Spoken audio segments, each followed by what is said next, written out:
Hello, hello, hello, good people. Welcome back to Shatter the Glass. I am super excited. I'm sitting here trying to multitask. Y'all know how this do. Work with your girl, work with your girl. Listen, I'm super excited because tonight's guest is different, right? I know I say y'all gonna be like, this girl say this all the time. No, but this one is actually really different. This is my sister. We go back to like the age of 12. So don't worry about how old we are today. That's not important. Okay.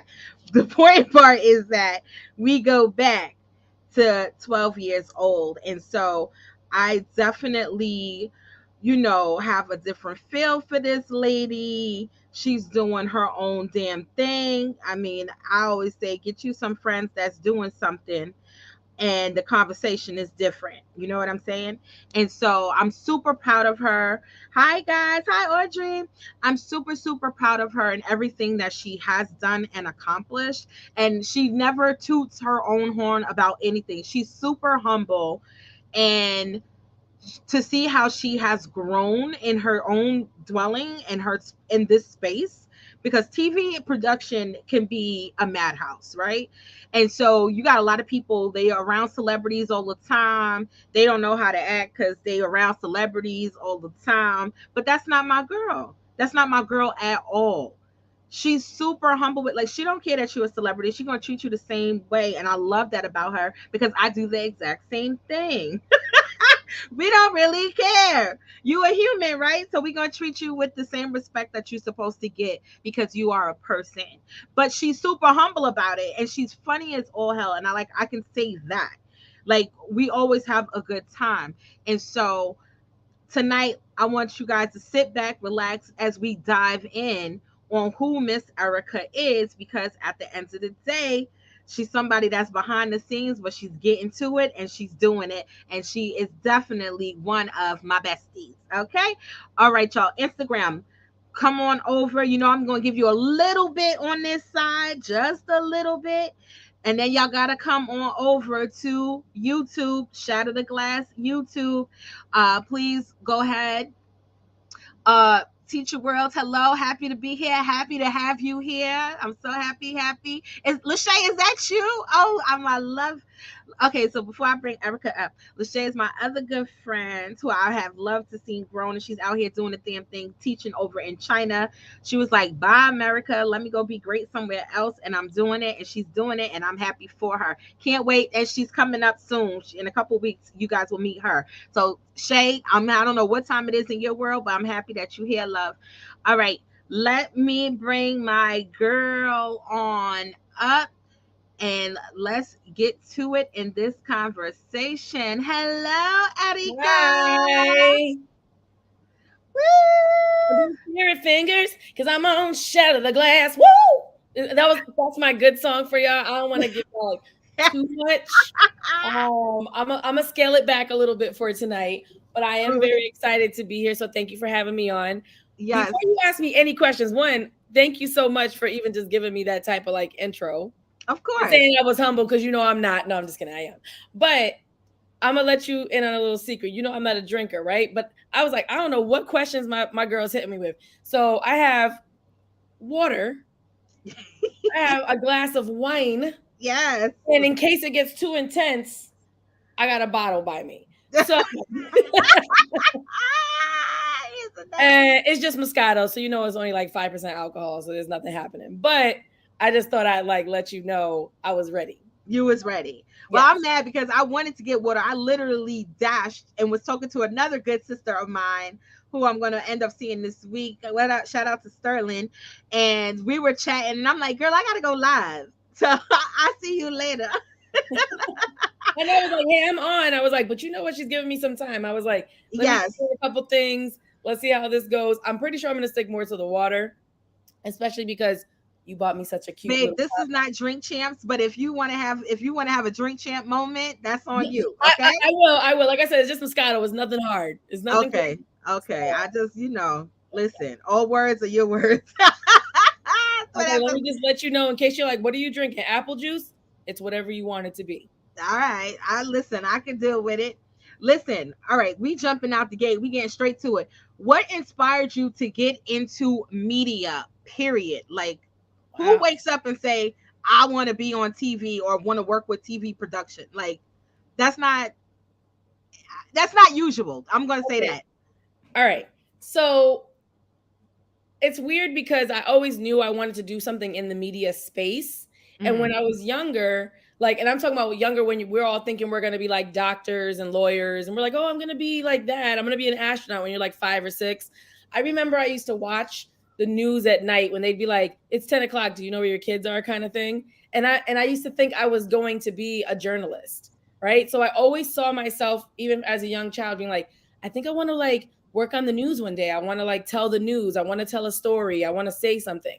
So I always knew I wanted to do something like that, but I wasn't sure, at that time when you're a kid, you don't even know how you would even get into this. You don't even know how those people even exist on TV. You're just like, how did they end up? How did they end up there? How am I seeing them on my TV? Like, how does this work? But as time went on, I always had that in the back of my mind where I was like, I really do want to work in media and I really do want to tell a story, but I don't know how I'm going to be able to do that. So let's fast forward all the way to college, right? And well, technically, really senior year of high school. And everybody's like, what do you want to do? What do you want to study? Yada, yada, yada. And I'm like, I think I'm going to do broadcast communication, still thinking I'm going to do something within the, journalist field on the news. And then when I went to college, which I went to Niagara University for undergrad, and I took mass communications and broadcast, I was like, I started to fall in love with being in front of the camera and having fun. But I started to really fall in love with the pieces that are behind, where I'm just like working on the cameras, doing live television. We would do live television for sports, and I would work the games sometimes, working in the control room and just like using your brain and having to think about every single step, where you're like, and it's an adrenaline rush. So not everybody likes that, right? Not everybody's like, I'm not into the adrenaline rush. I like to know what I'm doing. I don't want anything to sideline me in any way, shape, or form. I don't want to have to think on the fly. I just want to know what I know and do it. That's cool. But I really love the fact that within broadcast, but just production in general, you have to have so many plans. I kind of like that, where I'm just like, I do way better like under pressure, mm, like way better. And production is pressure. So I'll go on set and I'll be like, okay, I got an A plan. That's the way you want it to go. You got the B plan where you're like, I don't mind it going this way. And then you have to have the C and the D depending on who that talent is, how long that day is going to be, and how many people are getting shuffled in and out. But I actually love that. I thrive off that. Like if like I can't do something where I don't have like 50 different personalities coming at me needing something. Do you know what I'm saying? It's like no, no, I do, but I feel like you also probably have to have a super organized mind to be in that space. you do. It's weird because you have to have a super organized mind, but you just know that there's so much chaos with like that's gonna come at you, right? So that super organized mind has to have like multiple, I say, file cabinets that's Mm. ready for anything that's ready to pop out and be like, all right, this is the chaotic part, but I have an organization for this, for this, for this, for this. But it only really comes together for me personally as a producer when I'm like, today's crazy. It's going to be a 16-hour day. My crew is going to be like, I just know I got to make this set like the best set ever. We got to get what we need shot, make the talent happy, make the crew happy, make everybody else around us happy. But there's something about just like everybody running from one thing to the next and you having to drive to the next set, or like sometimes a light breaks and that would probably freak most people out, but I'm like, nope, got it, we're going to do A, B, and C. So there's something about that keeps me going within the production field that I love, that I could never get anywhere else in life. I was gonna ask you, does that mean like you have like a rush? Is it like a thrill? It is, it is, it is. And it Okay. doesn't matter how many times I've done it. I produce shoots every single, almost daily. And I'm not saying there's never a time where you're like, uh, I kind of did that yesterday, this type of shoot, because that does happen where you're like, all right, I already shot this yesterday. I just got to shoot a couple things. That's for that last show. It wasn't as like adrenaline rush, but I just love being able to like walk on set and being like, go ahead. I just want anything that the day is going to throw at me. Let me see. and I thrive so well in those type of situations. So totally, I wasn't gonna go there, but I'm gonna go there. Who are like three people that we would know that you've filmed before? And Uh, I'm not going. What I'm not going to do is ask you about how it was to film them. I won't. I won't cross that line, unless you want to spill that tea. it But depends. I guess it depends. Let me see. Let me see. Let me see. Oh my God, I film with people all the time. So hold on, wait.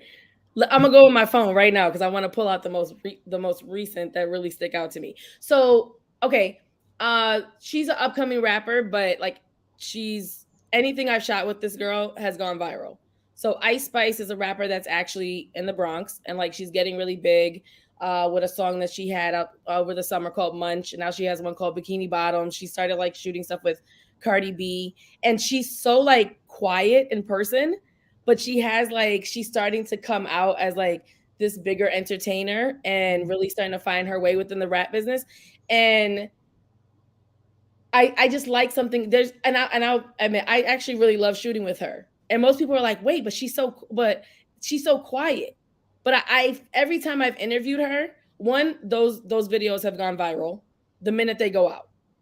And I love the fact that she's just so genuinely herself. Like she's still whoever she has always been. And I every time I interview her, I go, gosh, I just hope she doesn't change. No matter how big she gets. Even if she's like she ends up in LA, she moves out wherever she ends up going. All right. So I really she's one of the most recent ones that I've like worked with a lot. Um trying to think. Hold on. I want to make sure I get this correct. Um why can't I think of this guy's name right now? So bad.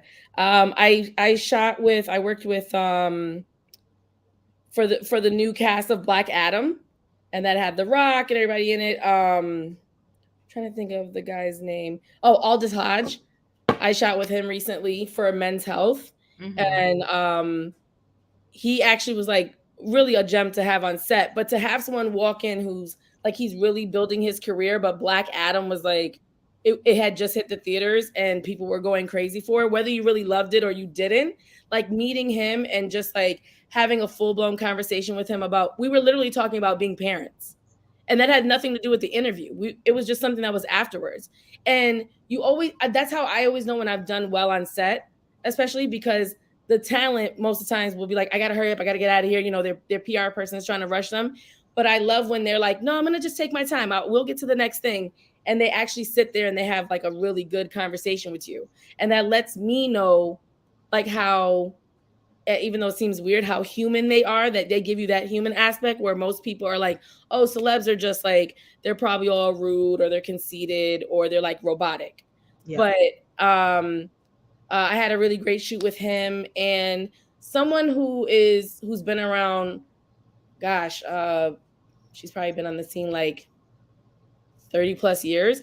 I did a few shows with Brooke Shields, and I mean like everybody's mother like loved her, and then like I grew up watching things with her. So to just have her in the studio with me for a few hours and we shot a couple things and got to understand her, I was like, wow, this is a vibe. And most people probably, but I think I just told you this. I was like, Bill Nye the Science Guy was, I shot with him for Esquire and I shot with him for Harper's Bazaar for his show called This Is Nye. And that was the only person out of like probably 300 plus celebrities that I've ever worked with that I was like, can I have a picture with you? I was like, can I please have a picture? And even my crew was like, you never ask anyone for a picture. Like, you're fun, you're blah, blah, blah. You do what you have to do. You go on to the next thing. They were like, what was it? And I was like, I've been following Bill Nye since 4th grade. Like, that was like the time. And I wasn't starstruck. I was just like, I could have sat with that guy all day and listened to him talk about planets. It didn't matter what he was talking about. Ridiculous. Somebody like me would be chasing down like a Tyson Bedford, and you over here trying to get a picture with Bill Nye the Science. Exactly. I know. I trust me. I know. I was like, I'm telling you, my crew was like, she never asks anyone for pictures. And like a lot of times people will come to me to my set and they'll be like, oh, I really love that person. Can I like, get an autograph or can I get a picture? And normally I'll be like, okay, I'll ask them if they're okay with it, whatever. But I never ask for me. And I've had a lot of people's like publicists. They'll be like, Erika, I've worked with you a few times with different talent. You never ask for a picture. You always ask for someone else. And I was like, no, it's okay. But and it might seem like so messed up, but that's just how You I'm just just like, had a thing for Bill Nye the Science Guy. I, I I'm do. not here to judge. I am here to laugh, but I ain't here to judge. Don't hold on. Let me take this one before somebody judges me in the comments talking about Bill Nye the Science Guy. She got a crush on him. Oh He's my a very god! intelligent man. I'm telling a whole lot of people you got a crush on Bill Nye the Science Guy. Listen, I'm not ashamed. old old men need love too. Listen, he's so intelligent. I was like, wow. No, I Okay. believe that. I mean, He's I grew up intelligent. watching Bill Nye too. So I'm Yeah. not gonna knock him. Anyway, moving on. So, all right, what inspired you or influenced you to now become an entrepreneur? Because you didn't just you went to school and you got this degree and all that stuff, but that's not really where you started. So I'm gonna take it back to like how this started and like Yeah. really getting into production like full on, but especially like working on my own. Yes. Um Obviously I have contracts with other companies, like I work on their shows. I've worked with a variety of people and different series. But you're I'm looking for the right word. That can get really stagnant, or that kind of holds you back from the things that you're really passionate about and that you really love, right? So in this business, if you're good at what you do and you're worth your salt, you build up your contacts just like with anything else, right? And what I love about what I'm doing, and this kind of falls into where the entrepreneurship and everything comes along, is that I've made so many great connections over time where everything that I've wanted to do in terms of like my own personal stuff to shoot, whether it was something that hasn't come out yet or I have put out, whatever, they were always like, they always had my back on it, right? And they were like, Erika, this, if you want to do something, you got to do your own thing. You're you're busting your butt for another company to make their shows work, to make that talent work for them, but what are you doing for you, kind of thing. Mm-hmm. So when I finished grad school, or no, when I was still in grad school, but I was in my last year, um, I was living upstate, and every Friday I would leave work by like 1 o'clock to come back to New York City. To like, I was working all these jobs, like I was going on other people's sets. I started from the bottom of the bottom. I was working as their production assistant. That's like, anyone who knows production, that's like the lowest of the low. People are having you run around doing the dumbest stuff sometimes, and you just feel like, I don't know if I can do this. If you Mm-hmm. can get past being a production assistant, you can make it in production, because you have to have thick skin just for that, because everybody's like stepping all over you. Um, but I was doing that every week. I was meeting certain celebrities. I had worked with Nicole Marrow, who is known as Coco, and her husband Tracy, which is also Ice T. And I remember when my contract was up with them, with working with them. They took me out to dinner with someone else who was also working with us, and they were like, Erika, I always see you like jump in, like when we need you, like if we need you to just like get in front of the camera or talk about something, like you're very on. They're like, what's the end game? Like, what do you want to do? You know? And I said, I really realized that I want to like create the show. I've been thinking about the show called Beauty on a Budget that I want to create. At the Mm-hmm. time, YouTube was not saturated with like a bunch of beauty shows. People were still like coming off of MySpace, really going to Facebook kind of thing.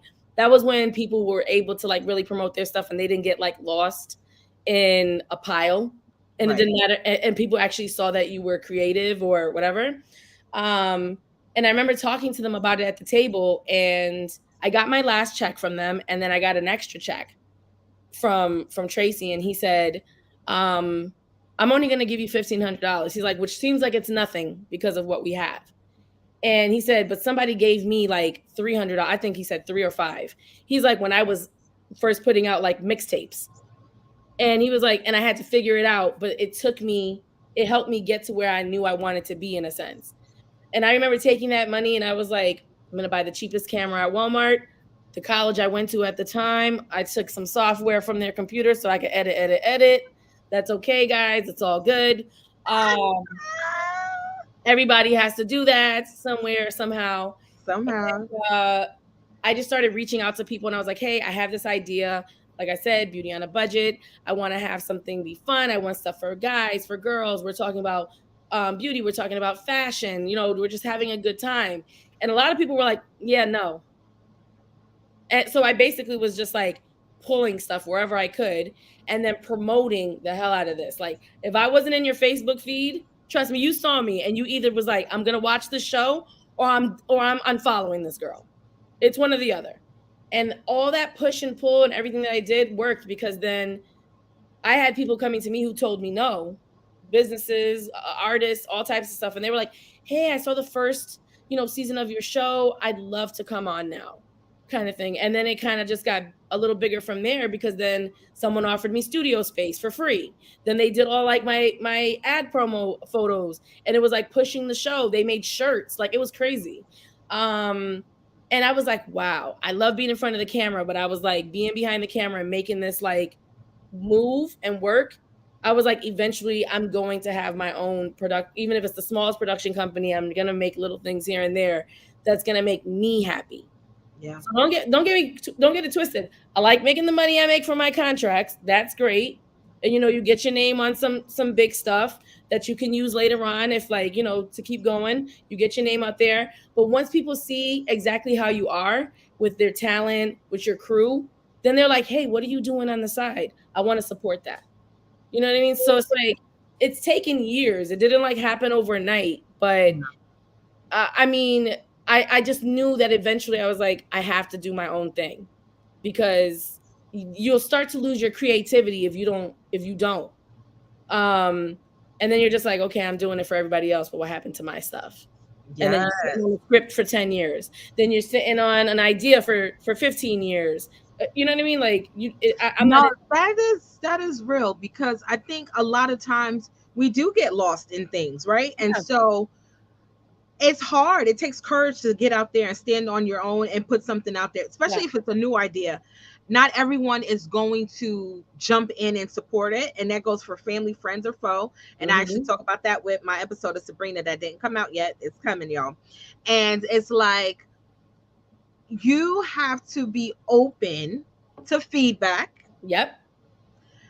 grow some thick skin, Yep. but then also say Yeah. to everybody and keep Yeah. it pushing. You know what I mean? Without saying it. See, I'm trying to get likes, not strikes. Okay. Listen, Listen, listen. I don't want you to get any strikes, but Yeah, I knew what you you saying. know what I'm saying? Yes. Listen, if you are on Instagram, please head over to YouTube. Head over to YouTube. Please, please, please like, share, and subscribe. Those of you who are with us already on YouTube, welcome to the family. Hit that like button. Hit the subscribe button if you're not subscribed already. Let's help grow this channel. I'm trying to motivate the masses out here. No pun intended to my girl Lisa Nichols. I don't want no infringement and copyright. You know what I'm saying? But we are trying to motivate people to in different spaces. I've been fortunate enough to have a lot of friends in different fields. And so these interviews have been dynamic because everybody is completely different and everyone's in their own space doing their own thing.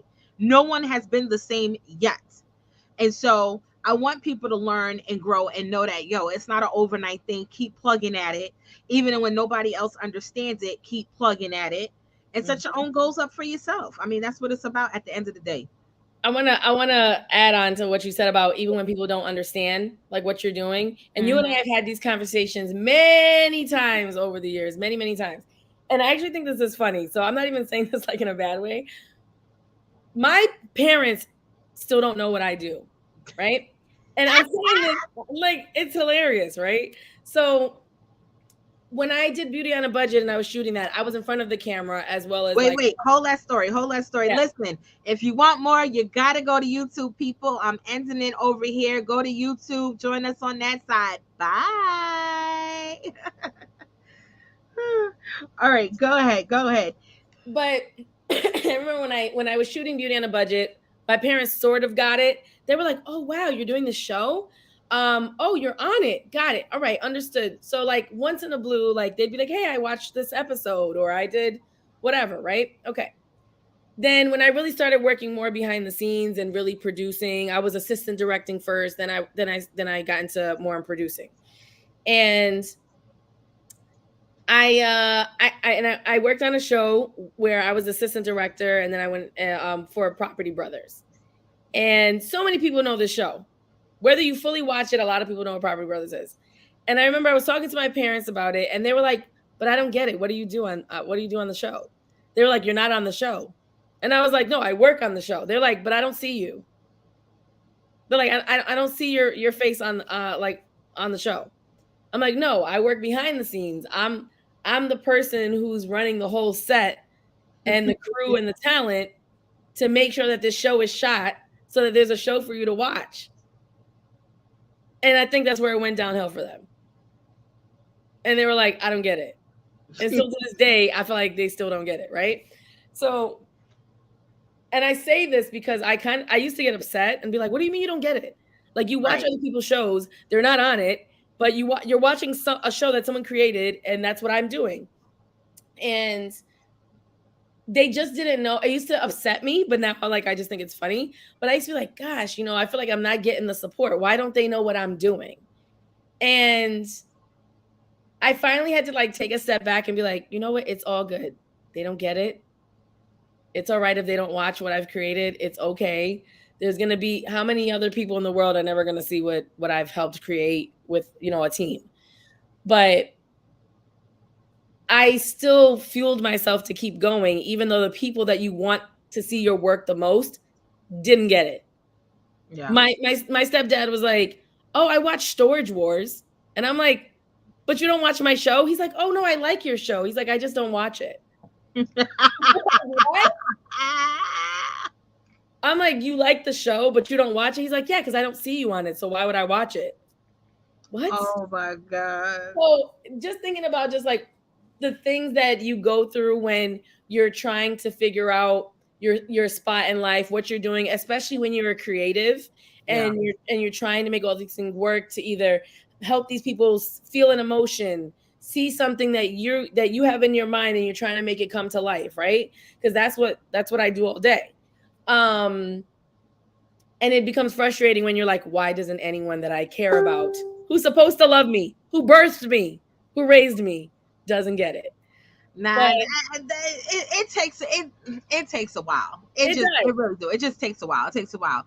Oh God, I'm sorry, y'all. I didn't see the comments. See, she put I love me some Bill Nye too. Yes. I love this conversation. Yes, yes, yes. Oh God, look, Sugar Ray is in the building. Yes, hey Ray. Hooray. So, all right, let's keep this ball rolling, right? So I'm looking at technology now. Technology is doing some vast things. What does that look like in your space in TV? Because for us as educators, like 2020 happened, boom. Everybody, you're online, you're teaching online. This is what it is. What did that look like for people in your space? What were you doing or not doing? How did that work? The pandemic, which I know was hard for so many people, and everybody had to adjust and really think about like how they were going to make what they did work. Um, I lost every contract I had because no one could go on set. So I was gearing up for 2020. I was like, man, I got a contract. I'm about to start working on Housewives of Jersey. I was like, that's money's gonna roll in. Right after that, this contract's finished. I'm moving on to the next one. Like, I'm literally counting. I'm already counting my dollars before they're there, right? Because one thing I can say is we get paid well, but we have to put in sometimes like 17, 18 hours on set.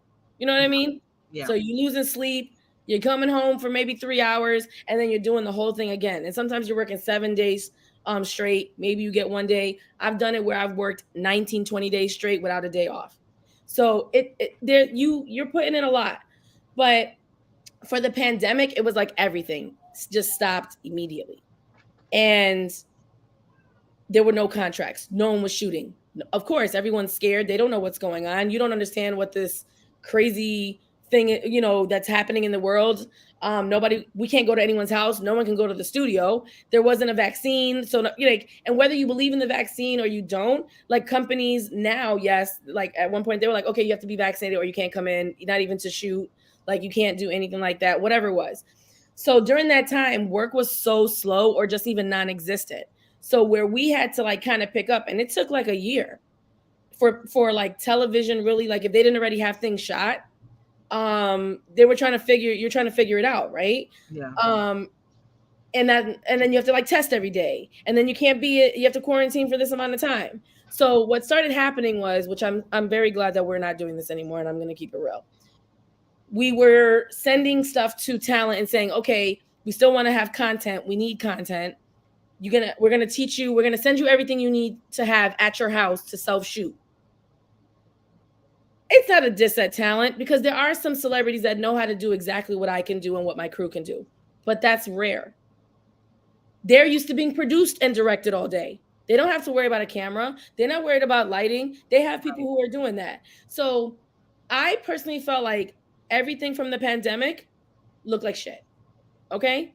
But people were like, oh no, there's so many numbers. It's viral. This is working. And I'm like, everyone's home. They have nothing to do but watch this stuff all day. Whether the content made sense or not, that's what we were all doing, right? Yeah. You were watching TV, you were catching up on movies, you were watching shows that you've been waiting to watch for 10 years, that you were like, every season now is on, blah, blah, blah. I'm gonna watch it. That's what was happening. So the content for me as a producer who takes their stuff so seriously, when we started doing that, I was just like, I actually was mortified. It was great to be like, okay, I'm getting content out, so I'm getting a paycheck, but there was no thought, there was no creativity, there was nothing. You just needed to keep pumping out stuff to just keep a brand going or that series going. So the pandemic was like, for production, everybody was going through it. I have people who they're like, I can't do this anymore. What if we go through a pandemic again? I can't lose all my contracts. And they went out and they started doing something else and they haven't returned. Mm-hmm.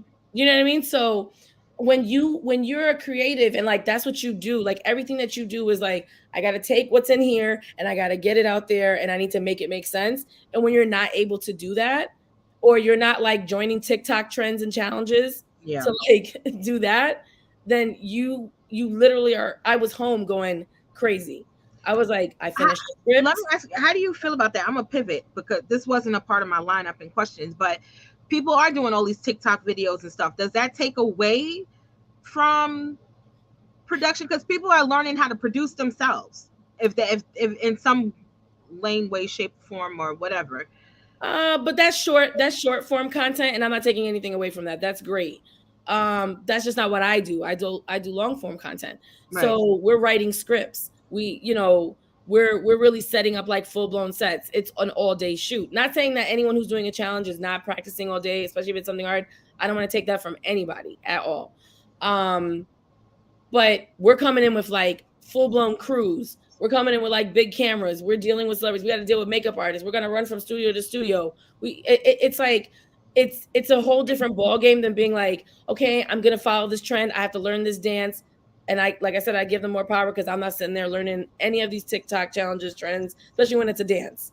Right. But so they are putting in the work. But the pandemic helped them more than anything because everybody, like I said, we had nothing to do all day but keep scrolling and watching what people were doing, right? And then we're sharing or whatever because that's all we had. Um, so I don't do short form content in that way, and I don't have an issue with it or anything like that. That's Not just your not what thing. I do. Now, I So I do bring in a lot of influencers now. So there's something I'm shooting for, which I can say what brands I work for. I work for the company Hearst. So I produce for brands like Elle, Cosmo, Women's Health, Men's Health, Esquire, Harper's Bazaar, 17, Women's Health. So there's different series under all of those brands. And what I've noticed is some of those brands have started to bring more influencers in that are now considered a celebrity in their right, right. as opposed to like an actress or an actor that we've been watching on television or in film for how many For years. years. So there has been a shift, especially because the pandemic, like everybody was like, well, I have no choice but to figure out what I'm doing or I'm gonna go crazy in my house. I'm alone. So Whatever. let me go this way then. We are seeing a lot of things happen with AI, and that's artificial intelligence, right? For Hmm. those who be like, what the hell did she just say? Yeah. Uh, is AI in your industry? Are you guys using it yet? No. Not for what I do. I would say that's more film industry. Even though I work in television, I don't work. I don't. Right. It's a rarity if I work in film. Um, and there's reasons for that, just because of how my brain works. I like television and commercial because it's quick. We could get it done. Film, you're waiting sometimes hours and hours and hours. You're like, oh my god, I've been sitting on this set just for them to change a wall for like 5 hours. I can't do all that. That's too slow of a day for me. But so they're probably using it more than anything, but that's because they have the money in film to do that. Okay. Um Television not so much. You sometimes see it in some commercials. Like have you I don't know I any was just going to say, give us an example so I can know when I'm looking at TV. That's okay. AI. That's not a human. So it's not that it's not a human, but they use certain pieces of AI within certain commercials. So one commercial that they've been doing it for a while that always sticks out to me and it irks me is Jennifer Aniston. She partnered with Smart Water, and she was doing all these Smart Water commercials. And it's also the way she was being lit, but it's the way that they're editing it with certain AI features, right? So she doesn't look like herself. If you ever watch any of the Smart Water commercials, they're trying to remove every line from her face, and there's nothing, you know what I mean, because they want to still make you look a certain way, but you're looking robotic almost. And Yeah. I'm like, gosh, and I couldn't put my I couldn't put my finger on it when those commercials first came out, and I was like, no, that's not lighting. I was like, trust me, and I won't say who it is, but there's certain celebrities that they make their crew send us certain things because they don't want to use my crew's lighting. We have to light that person a specific way to hide every line, wrinkle, bad, whatever that they. It's crazy. Okay, we got to Disney do. has We it. have we have to really work magic on some people, and I'm like, man, just let it go. You have enough money. Just retire if we have to do all this. No, they have the right to want to be featured in the I'm not best mad at them, but I'm possible like, way. when my crew is like, again, how many times are we gonna have to do this lighting? And I'm like, just do it. This is what Just we get paid to do, whatever. But if you watch the Smart Water commercials, going back to that with Jennifer Aniston, and it was like some of the earlier ones, they're using certain things with AI, so you can tell it's like not her, or they're adding like certain features that they use within AI components to make you look a certain way. let me Um, ask you this. I promise you, I have my list of questions, but the ones I'm coming off with, I'm feeling even better. Are you guys? Is your company going to join Meta? I don't know, and I wouldn't. I probably wouldn't be able to say it anyway. Oh, okay. Because So I'm looking at it. I we mean, sign NDAs, honey. oh right, okay. You So gonna get me fired? No, I'm just for kidding. nope, not at all. So for me, because like I said, it depends on how you show up in Facebook. They've been approaching me since Zuckerberg announced the whole Meta thing. And their Mhm. thing is that they were coming after educators first. Well, not first. Okay. I think those of us who have active business pages, I'll put it in that way. They made sure that we saw that we were being targeted. Like if you know, you know. Ah, yeah, I'll yeah, put yeah. it that way, right? And so it was like, you know what you can do with education in the meta? And it was like, so do you know we have these grants for women in business in meta? Do you know that you can up level education in meta? We have and then it was something else. Oh, bring your business on board. It's a bunch of stuff, and I was Yeah. like screenshotting it and I was sending it to certain people, and they're like, nah, I didn't see that, I didn't get that. And I was like, y'all better leave me alone, Marky. Like I don't I you know. And it's crazy because I definitely had we have a friend, a common friend, um Zeke, and we were talking about Yeah. me doing some stuff with AI Yeah. in education, but I don't want to do it with, you know, I ain't going. I I want to be very purposeful and calculated on what I do and how I do it, and that's Yeah, just a yeah, yeah. personal thing because everyone's intentions are not always the same. And so when we think of Yeah. business and we think of what people are doing out here, I want to know with a clear conscience that I'm doing right by the children that I Yeah. serve and the community that follows behind me. For You get sure. what I'm Yeah. saying? So I'm very cognitive on that. So that's why I was asking, are you guys going to be joining? Because there is a push to bring all the businesses full fledged into Meta so that Mhm. everyone is super active in it. Where, you can use your crypto to buy stuff and Yeah. all these different things. And I mean, this is the way. That's why I wanted to know from the TV side, how much are you guys going to be impacted by AI, by Meta, by everything? Like technology is rearing its head and it's saying, yo, we're here. Yeah. Everybody jump in.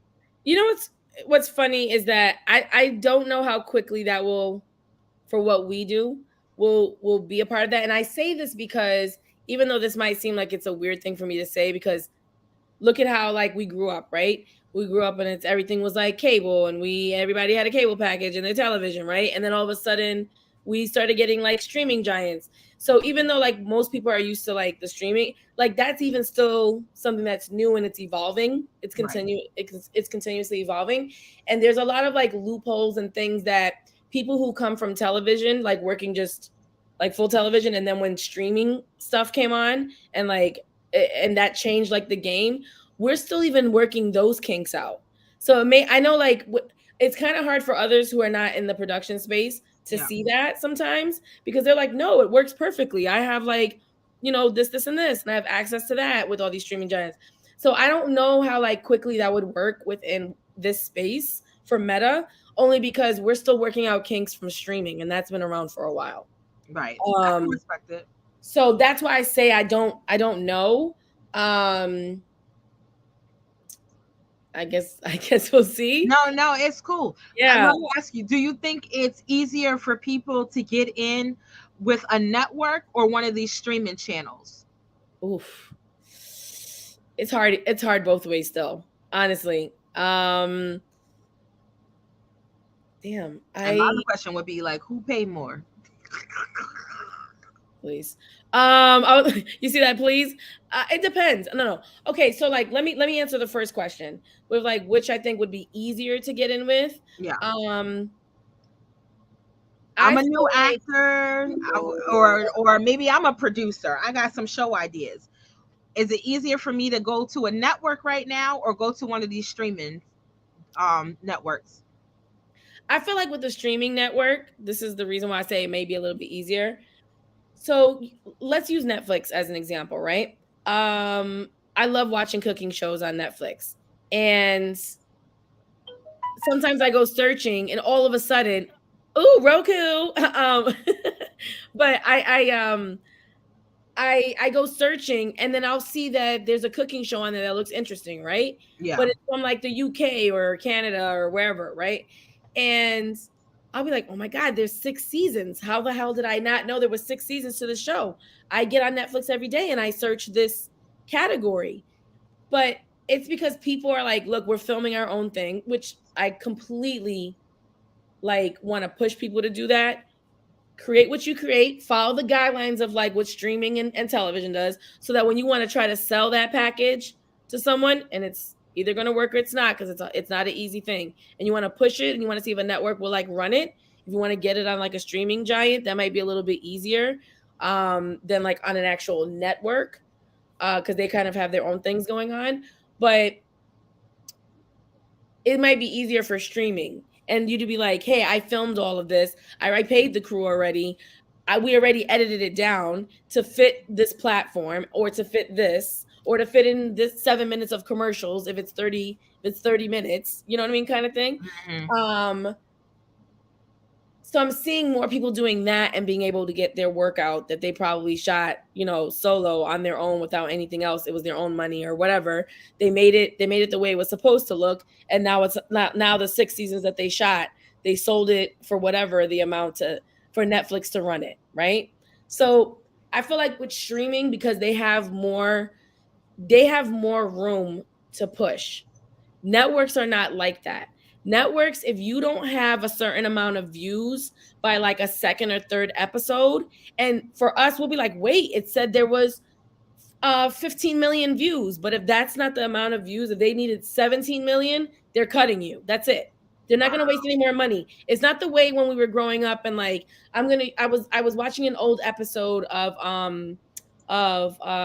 Family Matters the other night. And I was like, wow, I remember like there used to be like 23, 24, sometimes 30 episodes for one season. Right? Now if you look on shows on TV, if you get like if you even get 12, that's a lot. Most people only get like between 6 and 9 episodes, maybe 10, right? It depends. So I'm not saying there's no shows that go a little bit over, but even that has changed. So it's like they're like, hey, we're not even doing this much anymore. If we don't see that we're getting this amount of watch time and this amount of views within this amount of time, you're done. It's over. We're moving on to the next show that's in the can, whatever. And if So okay, hold on. So let me ask you this: with your own show, because you had Beauty on a Budget, and then you had Everywhere We Go, or Everywhere everywhere They you Go, are, Everywhere You Are. Sorry, I mm-hmm. knew it was something. Yeah, And I enjoyed both. I thank enjoyed you. Everywhere You Are, though, I think more. I But did. I actually enjoyed that more too. yeah, that, I mean, it was a personal preference. Yeah. Um, but how did you decide how many episodes you were going to fit in a season? So in the beginning, for even Beauty on a Budget and even Everywhere You Are only got 3 seasons, right? And oh no, yeah, and then Beauty on a Budget went to 4, and then I had like some that I did that were like special edition type episodes Yeah. that we shot that I was like they don't really fit into the season, but they can go somewhere, and if people want to watch it, they watch it. Um, I was trying to follow. I was trying to follow at the time when I was like, okay, I don't want to put too much out, but you can put as much as you want out on YouTube. You know, like I said, that's where I was, Right now. and no one's stopping you. They're not saying you if you it's 12 episodes and that's it, and then you have to wait a certain amount of months and then you can put another 12. So I, for myself, coming from an old school way of thinking of how I learned things within television and from the people that I was working with and learning from at that moment, they were like, don't do too much. You get what you get a feeler, because you don't want to put so much pressure on yourself where you're like, I got to hurry up. And even though I'm not saying that there was no pressure on me, because I was like, I need to promote. I got to make sure people are watching this. I need people to understand what I'm doing. Right. And I was like, I think the first season was like 6 episodes of Beauty on a Budget. It was 6 or 7. And I said, I'm good with this. I feel like I can fit this within my schedule. Because at the time I still worked full time. And I went to school at night full time to grad school. So in the midst of all this, I was shooting the show. And then having to figure out how we were going to edit it and then put it out. And I did it like, the way I did it was, instead of me putting out every episode, every Wednesday, I would hit the live button and it would go live at 7:00. And I'd be like, it's going to go live at this time and then you can watch it whenever. But I wanted it to feel like you were waiting for a show on TV to start, right? Yes. But I made as many episodes as I felt like I could fit and actually give like 100% of my time to, and not BS on it, right? And I knew at that time, I was like, I got school full time, I got work full time, I'm shooting this on the side kind of thing, trying to make it work. When we got to the second season, I think we did 10 episodes, but it was because we were shooting in a studio. So I wasn't having to figure out on a fly, oh my God, I got to get here, I got to get there. Everybody knew they were just going there. That's where we did the interviews. We staged things there. I got my hair and my makeup done there. Clothing was sent. Like, I started working with someone who was like styling me at the time, which is so crazy to even think about that now. But, you know, I was like, no, we're going to make this a real production and we're going to do it. So in other words, go hard or go home. Basically. And if you feel like you want to go home, it's okay. Call me. I'll talk to you, but I'm not going to go home. I'm home now. But it's because it's Sunday night, and I'm on with you. We're shattering the glass. Stupid. That's it. But it's what you feel, especially in production, where you're like, what can you really give of yourself? And that's like where you have to start. And this is just not something I'm going to dwell on, but I there's a script that I've written, and I know I'm going to make this film, and it's going to be a short film. It's not going to be anything that's crazy, but I sat on this script and rewrote it probably 100 times over 6 years. 6 years. And I finally finished it. And I feel like as an artist, as a creative, you just go, okay, I'm finished, but you never really finish, but you got to stop somewhere.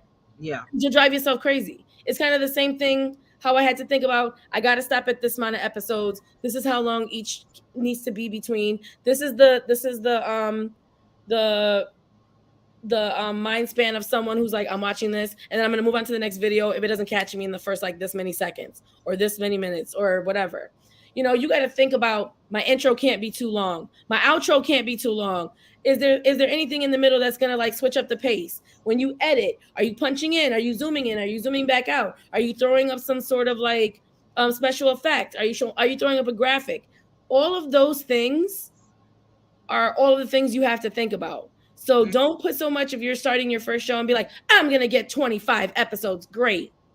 And you know what? Some of them are gonna suffer because you're putting too much on yourself. I'd rather make 6 episodes of something and they all be like really great and people be like, yo, I thought I wanted more after that 6. Got Right. it. I thought there was gonna be something else because each and every one of them caught me with something. Not I went through 25, great, but nothing really stuck because I could tell you were rushed or you didn't try or you didn't put enough into it.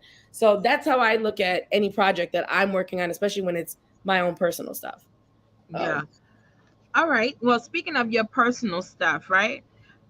You Yes, I love you. also, I love you. That's personal. I know. I love you. you're so stupid. I can't. No. Let's get into this food stuff because I know you were mad because I was like, when did you start cooking? Yeah, And I you should have was punched you. like, I should have punched you in your throat.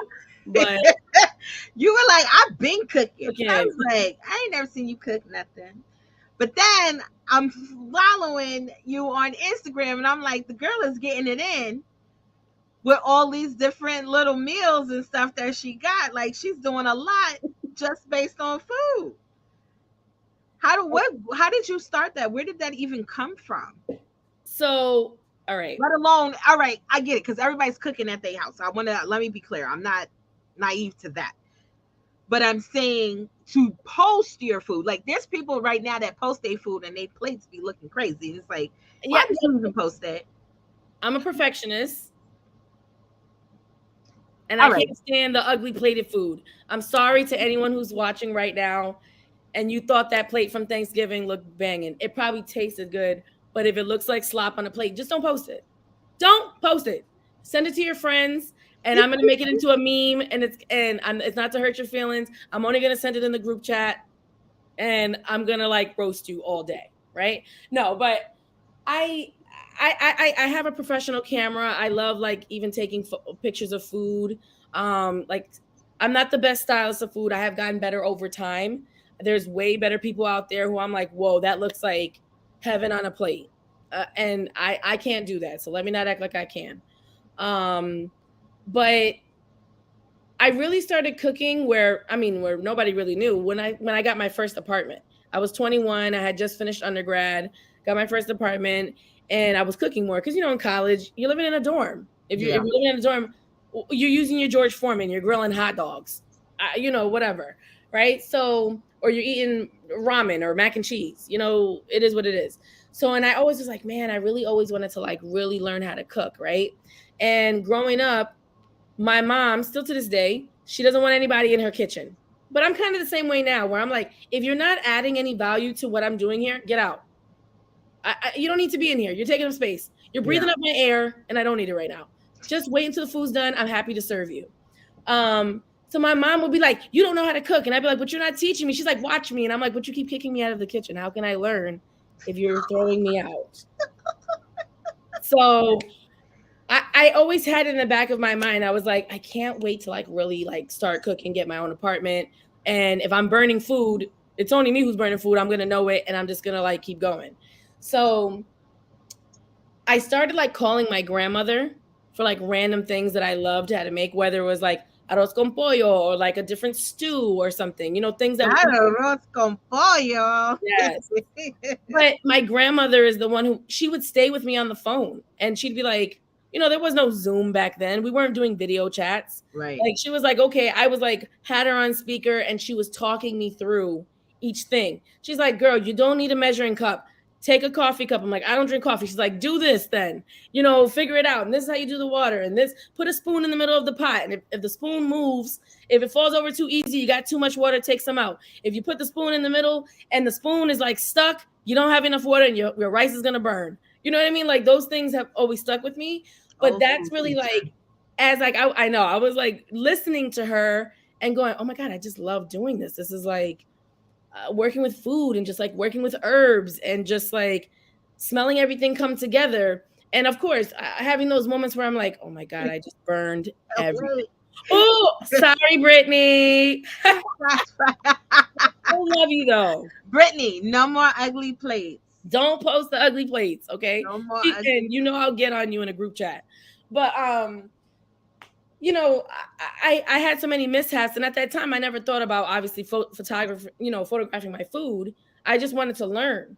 I just wanted to have that because I was like, man, I always felt like that could be a love language for me, and I always wanted to like cook for people. But obviously, you know, you got to learn somewhere. You got to try. Yeah. And I'm the only person in my family who bakes from scratch. So I always wanted to teach myself how to bake too. And I was like, I'm gonna teach myself how to bake. I started like watching like I forget who was like the first guy that I like came across on like YouTube, and he was starting his cooking channel. And I was like, oh man, he's baking all these like breads. He's baking cinnamon rolls. And I was like, I don't even know if I want to eat this. I just want to see if I can make it. And then Right. it kind of just kept going from there. And then I was like, oh man, I gotta get flour. I have to get butter. I have to do what, you know what I mean? And then all of a sudden I was like, whoa, I love this. Have you produced any cooking shows? I have. I've worked with Food Network, and then I had a contract with King's Hawaiian Bread, and I shot their summer commercials. I helped create a show called Slice when I worked for a company called Little Things, and I wasn't the original producer on it. It was someone else, and they kind of did it like a game, almost like someone would come in and cook, and then there would be like a kind of a game somewhere where, you know, someone would speed eat or something, whatever. And then they were like, we want to make this different. Erika, tell us what you think. So I like switched up the whole thing of the show. I was like, we're going to go to an actual kitchen. I was like, we're going to shoot somewhere. I was like, we're going to have a real chef come in or different chefs for each episode. We'll do like, oh, and at the end of the episode, learn how to chop this or whatever. And I started putting out all of this food stuff for everyone else. And I was like, wait, this is what I do at home. So everything that I'm doing, and I'm actually shooting, but never putting out. I was just me having it for myself. I was like, I'm making this come to life for everybody else but myself. I was like, and this is what I'm doing at home, and no one knows. Look, you're one of my best friends. You're basically my sister, and you didn't even know I was doing it. No, didn't. So, but that Oreo cake, baby, stop everything. Listen, when you everything, I feel like when you put love into your food it and comes into your baking, it really does come through. So whenever I'm not like in a good mood or I don't feel well, or if I've just had a bad day, sometimes cooking does and baking turns my mood around. But if I feel like I can't shake it, I won't cook because I feel like that's when I would probably burn the meal or it wouldn't be good for anybody else. I respect that. But I get to use the two loves that are like really neck and neck. I love, like I said, being creative. I love producing. And one of my main things is that I really do love producing like food content. Watching someone cook and just like dice something, thing getting thrown around in a pot and then or getting put in the oven. And when it comes out, you're like, even though you want it to look so good and make so much sense that even though we don't have smell-o-vision, which we were supposed to have that, you know what I mean? Like you should have been able to smell that through the TV. The Jetsons lied, but whatever. It could be coming. It could be. I hope it is. I hope Meta, it is. I'm telling you, that's why I'm trying to find out how close y'all are to Meta, because Meta says. But I would actually love. I don't know. I think that's gonna be playing with people's psyche to a whole thing. Can you imagine? Think of all right. I'm gonna tell my own secret because I love a good Red Lobster biscuit, right? Mm-hmm. And so imagine the commercial coming on like that, and you able to smell that biscuit. Man, you're gonna be so ready to eat. That's gonna be playing with people. People are gonna be running to go buy. But like people gotta understand the business side of this. No, this is true. This is true. Trust me. I could see how would make people a lot of money, where everybody would just be lines out the door at that point. But that's what I like about what I shoot, is that I can give you that. I love making that happen for people. Like when I post my food, they're like, I literally had another producer that I worked with. He's seen me probably on 100 different sets. And this guy said to me, did you shoot that food? And I said, yeah. He was like, who shot the food for you?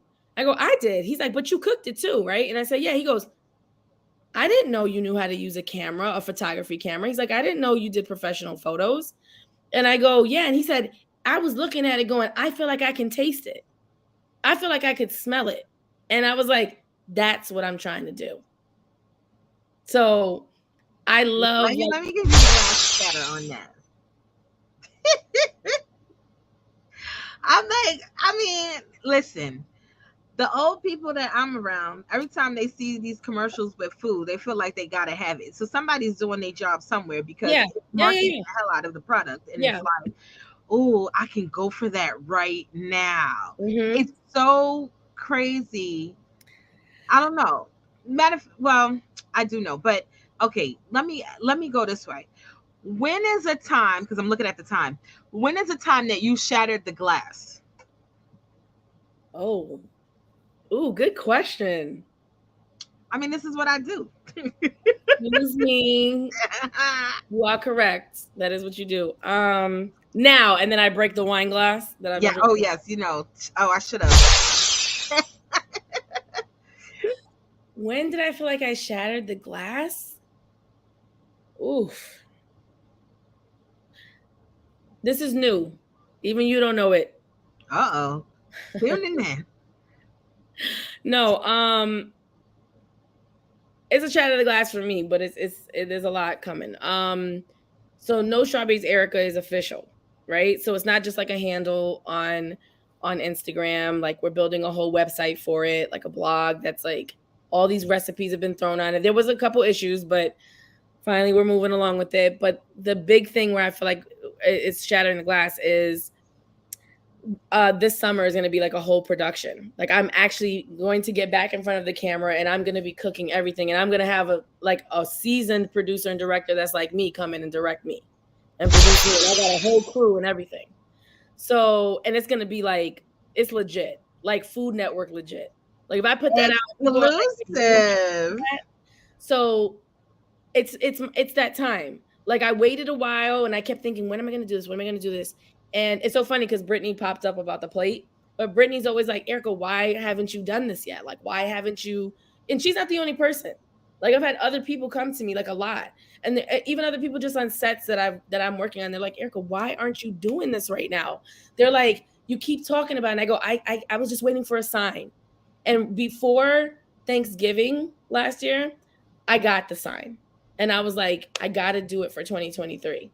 I don't care how busy 2023 is going to be. I don't care about all the other things. I mean, I care, but you know what I mean? Like, I got to just be like, You this is putting the time yourself and it has first. to happen. So let me tell you something that I've shared with all of the previous guests was this exact same thing.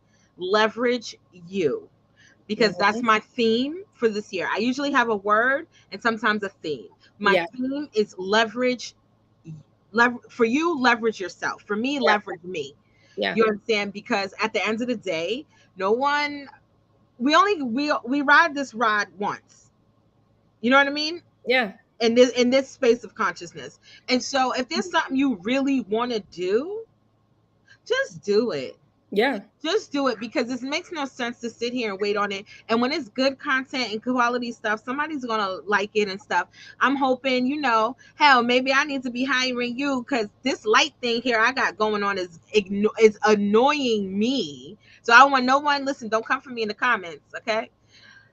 I know production is not my thing. I have done it. I don't like it. It's very time consuming. I was Mhm. doing all this editing and all that stuff. I'd rather pay somebody to do it. Erica, you know that, because I'm like, Erica, film this for me. Here's the cash, girl. I ain't got time. You know, and so with even Shatter the Glass, I do want to have some other big ideas to push Yeah. forward from this. Yeah. But I do need some help with this background light and stuff. This is it. I know people don't think that my show ain't quality because of this background. I'm just letting y'all know that now, since I'm sitting here with the producer. Okay. Listen, I didn't even And bother. it, I said, I'm not even going to put a virtual background. I was like, y'all can see my baby stuff on the fridge right here. She got her little calendar up. You can see that I got some Pringles and a first aid kit, and the doors are closed. I was like, I we're going to can't keep even it see real the tonight. Pringles. I Oh, don't. I turned it because I'm used to doing what's called Greeking, and I almost thought like I was gonna get in trouble for using a logo. That's the production in me, because I literally turned all the logos. So I don't know why I did that, but I just No, did it. I mean, well, you're the first person that taught me that. So, and I Yeah, do. And then part of me was like, if they ain't paying you as a sponsorship, don't be Exactly. promoting them So anyway. it's a habit. It's a habit. I will turn a label quick. Listen. Well, I'm excited about this new chapter. All right, so that's new. So I feel like I got the exclusive. You Erica did, is yeah. bringing no strawberries out. Please let me know if you need someone to come by and sample something. I'm pretty sure me or Brittany could be over there in one, 2 seconds. I was already trying to hire Brittany. I took her out for her. We went out for our birthdays, and I was like, I need your help because Brittany actually was like used to be my production assistant. That's how we met. That's how we became friends. Oh, Years ago, nice. yeah, years ago. And she probably thought I was like the craziest producer ever. So Brittany, I'm sorry. But Oh, he said, bring me on your no, production team. that's sugar. That's Ray. Oh, I was like, wait, hold on. I just saw them pop up. But yeah, Brittany and I, that's how we met each other like literally 5 years ago. And Brittany inboxed me. How was she as a? no, How was she really? Tell me the tea. Give me the tea. she better not say anything crazy because I will out her on a couple things. Mustard, that's all I'm gonna say. Oh my God. Listen, shots. Look. No shots fired. No, I No love her. I shots love her. She's a lady. fired. Listen, I love it. I'm so happy for you to be stepping out into Thank you. your space. Is this coming out underneath Go Chica? It's actually gonna come out under no strawberries. Go Chica, I have a couple other things. Yeah. So no strawberries, Erika is gonna like be a whole thing. But Go Chica, it has involvement in it, but like no strawberries will be at the forefront of this. Boo. You know, I'm a Go Chica Well, entertainment no, Go Chica, I girl. have the script that I said it took me 6 years to finish. It's gonna be more film than television under Go Chica. Okay. And for No Strawberries, Erika will be more television related. Okay. They're together, but So let me ask you this. Would you ever produce podcasts? oh my god, people ask me this all the time. I mean, I'm just asking you because we here talking about it and you on my show and I got it. You know, I'm bringing you back. So I would produce a pod. I would definitely produce podcasts. I not just love any podcast though. yes, Yanni, I would produce Shatter the Glass, and I'll do it right, and I'll get Y'all your heard license. it here. Y'all heard it here. Y'all are my witnesses, okay? Look, and she got me, y'all. I saw her yesterday. All she had to do was ask me yesterday. But no, I wasn't. I'm gonna be honest with you. I didn't even think about it. Like I said, like I told you, and I told my girlfriend earlier. I'm doing this. I'm just having fun. I'm getting yeah, other people's no, this is stories fun. out This is here, great. and having these conversations because a lot of us do our thing in our own space. And Yeah, nobody really knows what the hell we're doing. Like you gave the example of your parents not understanding what you do. yeah, still don't. You've Yeah, been doing it for years, yeah, and a little peek on the inside of what happens in the background and yeah. what's the thought process. And so actually I can go this way with you. You're big on manifestation. Mm-hmm. How much does that play into the work that you do? Every single day before I leave to go to set, and I'm not gonna get too deep. I There's a chant that I have before I go on set, and I have not done that chant and spoke to my spirit guides and all that other stuff and spoke to my ancestors and worked on things with manifesting how I want that day to go and how I see it going on set, especially when it's a talent that I know everybody is either afraid to work with, or they're hard to work with. Mm. And only one time did I forget to do it. I ran out of the house so quick. I was like doing a bunch of stuff. And while I made that good, that was one of my worst shoots. And for me. And that person was like, no, she was great. But in my head, I was like, no, that shoot was terrible. And even I can say that. Like, it was bad. It was like I couldn't get it together. It was like I didn't have my army with me. But it does play a big part because I picture and I see exactly how I want something to be, how I know it's going to be, how I know it can be. But I always ask for that guidance within like me manifesting what I want to manifest, because no one knows more than like whether it's your higher power, your ancestors, your spirit guide. Trust me, they know where they're going to put you and what's going to happen. And where I am right now today and all the things that I'm setting up and already starting to do for this year, just for myself, and within the company that I have, the production company, it took certain things of me manifesting and like literally dreaming about crossroads and certain things happening, and then being like, Erika, don't go this way. You got to go this way. It's going to take a little bit longer, but this is the reason why. And I'm so glad that I always listen to that. You know, I Yeah. always like really took that seriously, because I don't feel like I'd be where I'm at right now within my career and what I'm moving on to do, if I hadn't been so strong within my spirituality and like what I do when it comes to manifesting. Let Um, me ask, and I'm gonna out of the glass with you for that. How important is mindset to you in what you do? you have to be I joke around a lot, and I know I say a lot of like crazy things or whatever, but your mindset, you have to be so focused. And this is going to seem like a very type A personality type of thing, but how my mindset works for anything that I do before I go on a set and work with anyone, whether it's for my own stuff or for if I'm working on a contract, is I'm always like 10 steps ahead in my mind.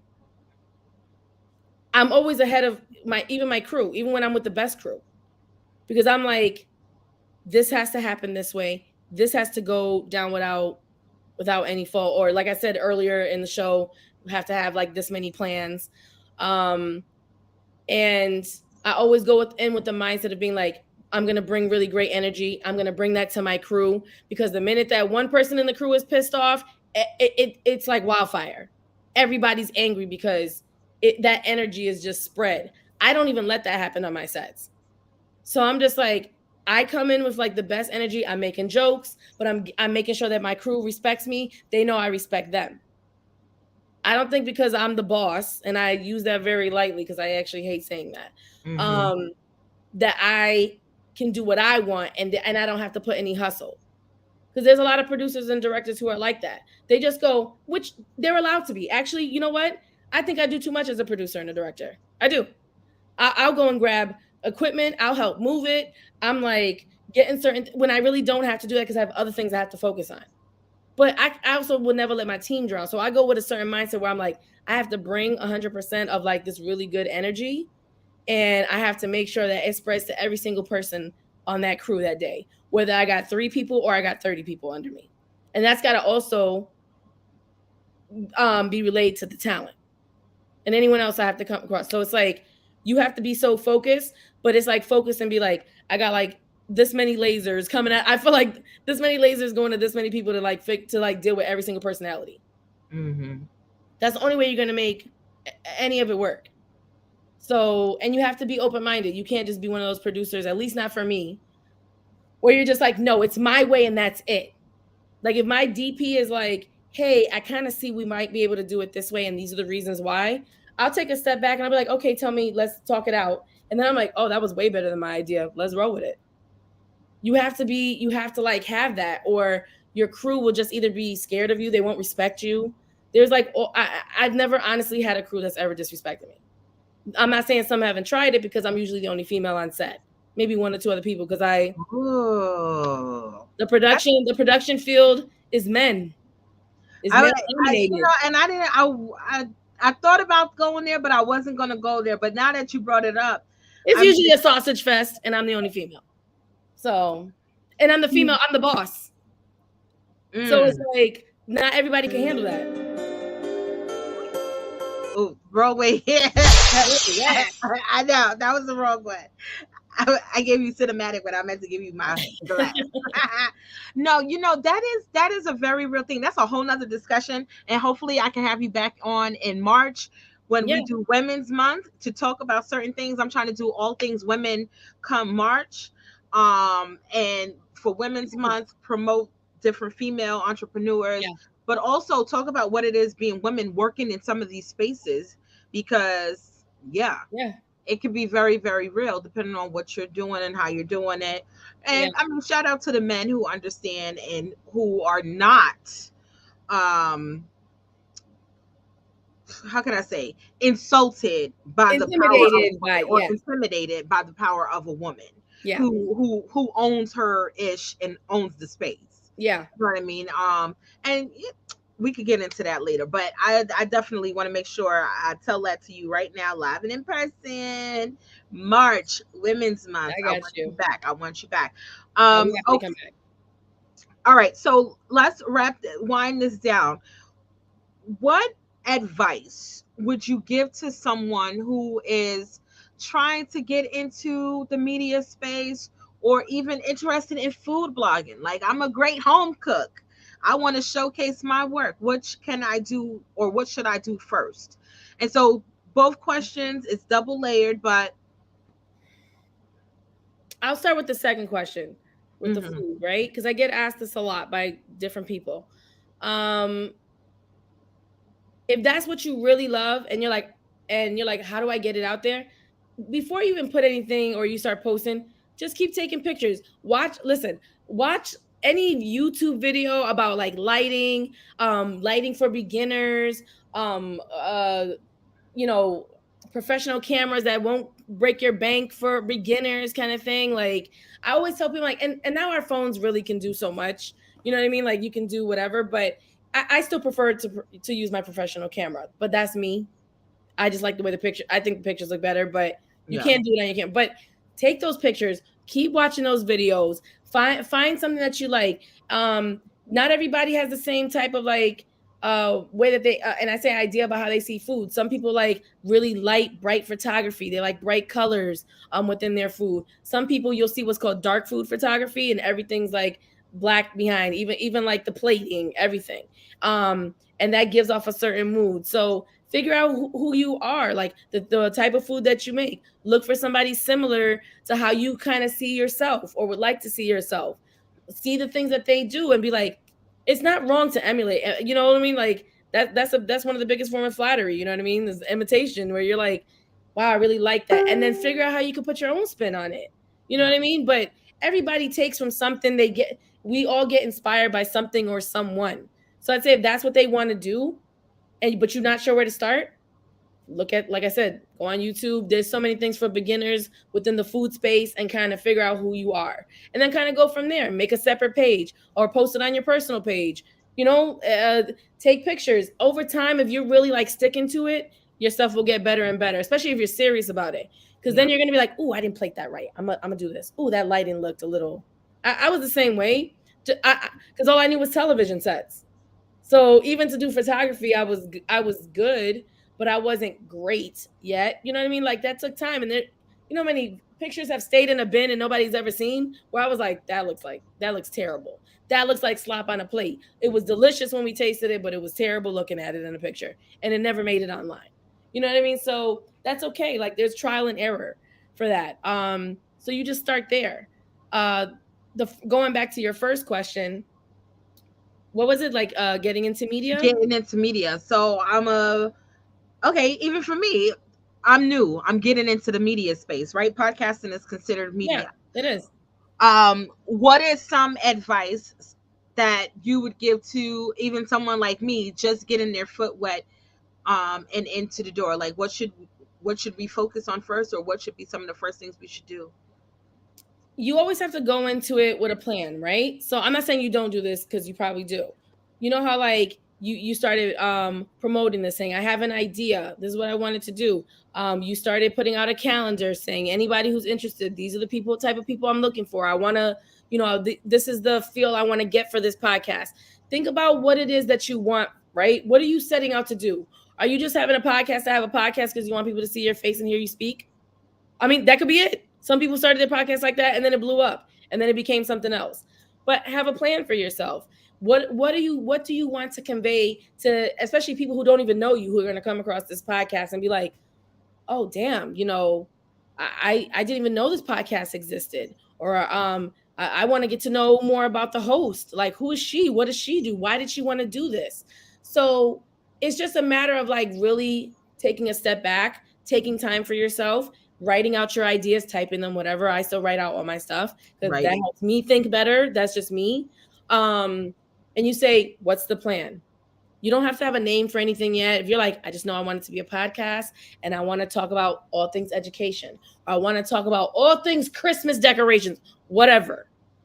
Make that plan and say, this is the date I want to start. these are the things that I need before I can start, right? So, if you're doing a podcast, you need podcast material. You have to have your laptop. You might need a mic. You might need a headset on the side, whatever it is.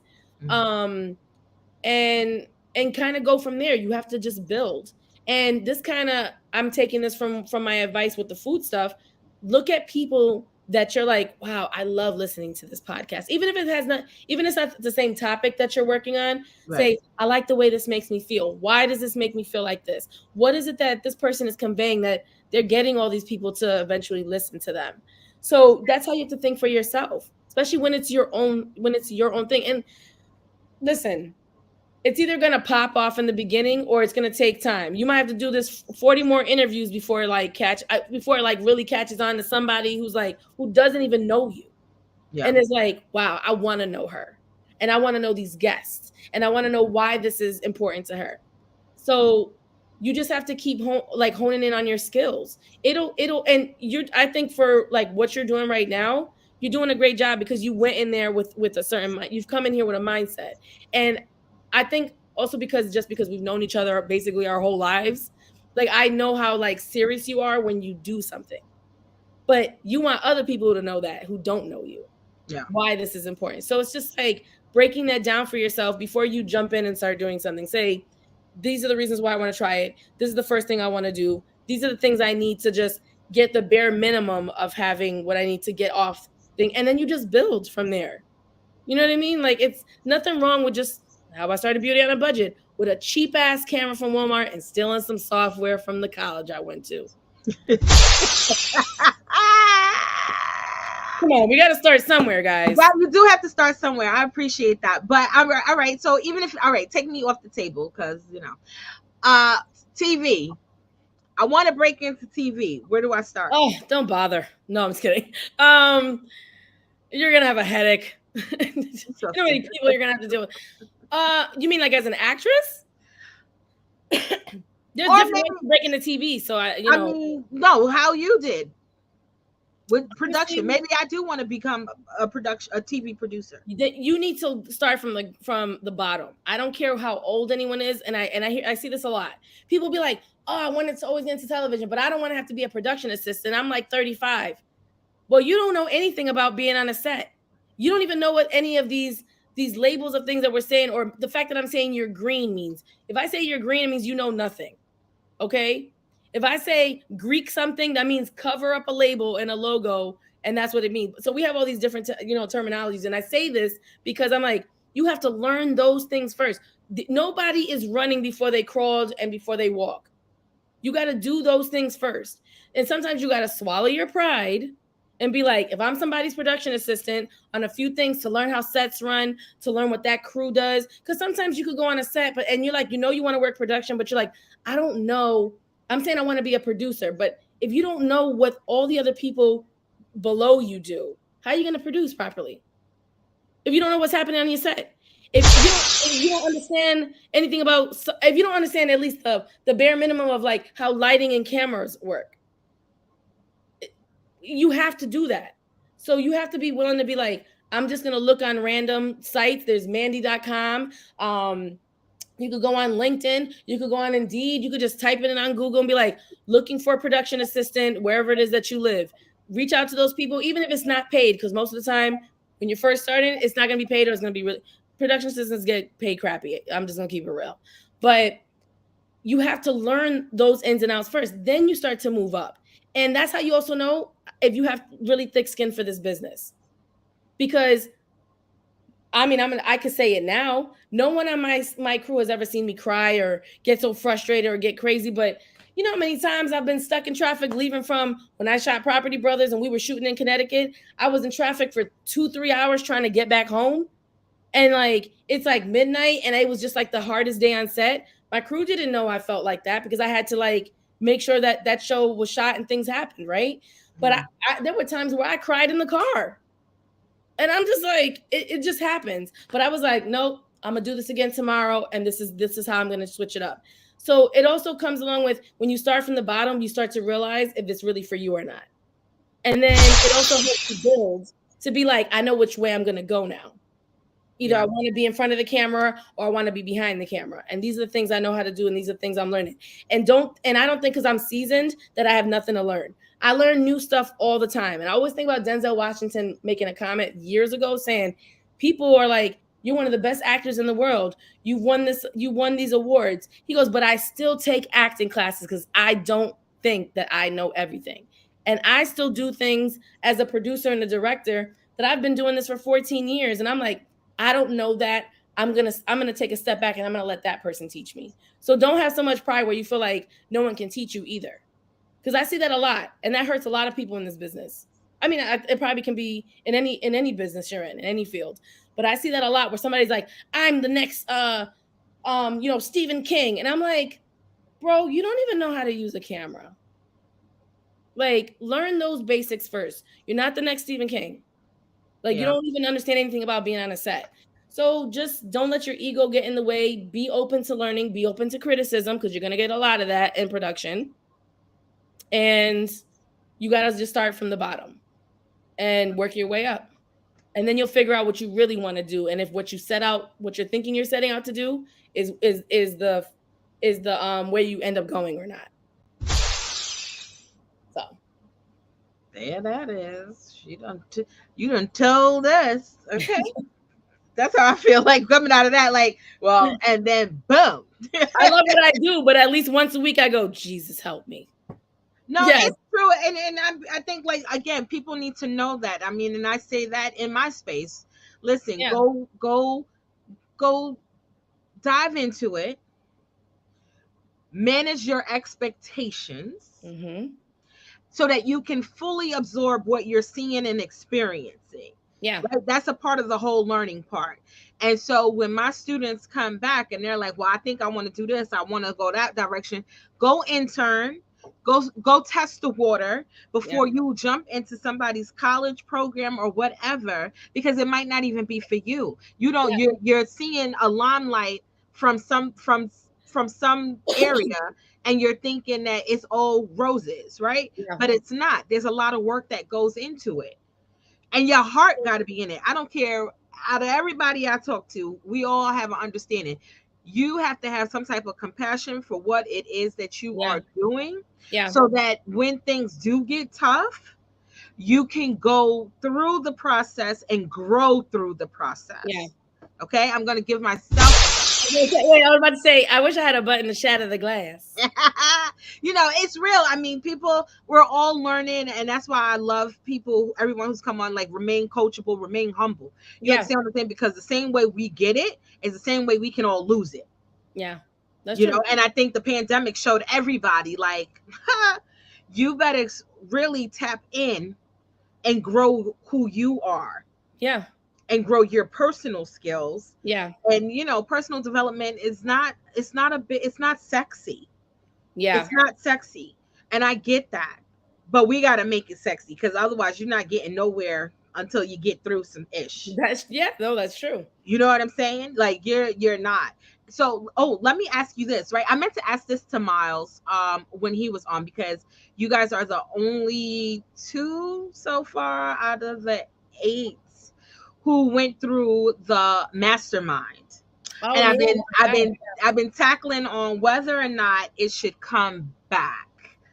And like I said in his interview, with certain things, I do the go get a party every year or whatever. Last year I didn't because of everything that was happening, but I have new things, and every year I evolve, so the party gets different every time.